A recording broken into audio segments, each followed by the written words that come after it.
Our distance learning is a big part of your child's education right now, but it is not without risks. Tonight, Channel 2 investigator Joel Eisenbaum shows you the 3 biggest threats and what you can do about them right now.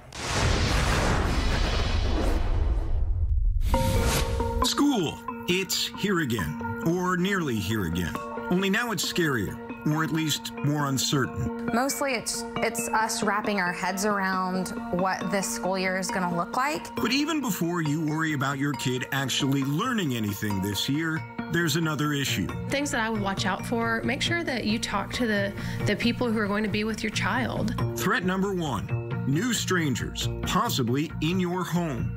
If you're hiring a tutor, know that person and know them well. I think just being diligent and checking, people's references and really treating it as a very legitimate job and an interview process is going to help. Stephanie Briles is a teacher and high achiever type who not only just had a baby, but started a wildly successful Facebook page called Quaranteach Houston. It's a great resource in these weird times. And on it, there's a lot of talk about pods. Heard of that term, pod learning?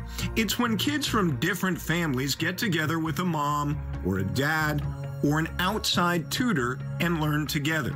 But a lot of times, and the majority of child abuse happens with people that a child knows, so that's not foolproof. I mean, unfortunately, stranger danger is not the primary danger that we have to look out for. Shanna Redwine is also a high achiever, a mom and a do not mess with special victims bureau chief with the Montgomery County DA's office. If your kids are potting, know every adult that could be in the home where they're learning.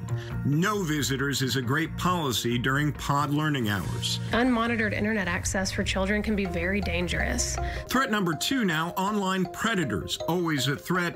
More so now. What's different this year is there are going to be a lot of kids who have access to technology who maybe didn't have those devices in their home before. And those kids may be younger. The most important thing for a parent, I think, is to be engaged. You might think that you know all the new social media apps and all the ways that kids can communicate with others. You don't. Ask questions, check their phones, install monitoring software, keep tabs.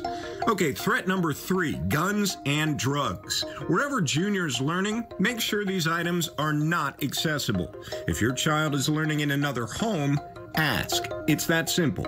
Sometimes these conversations are uncomfortable, but it's much more, it's much better to have an uncomfortable conversation than it is to have something bad happen. We're in territory that nobody's been in before, so I think trusting your friends and counting on, former teachers and things like that is really probably the best route to go.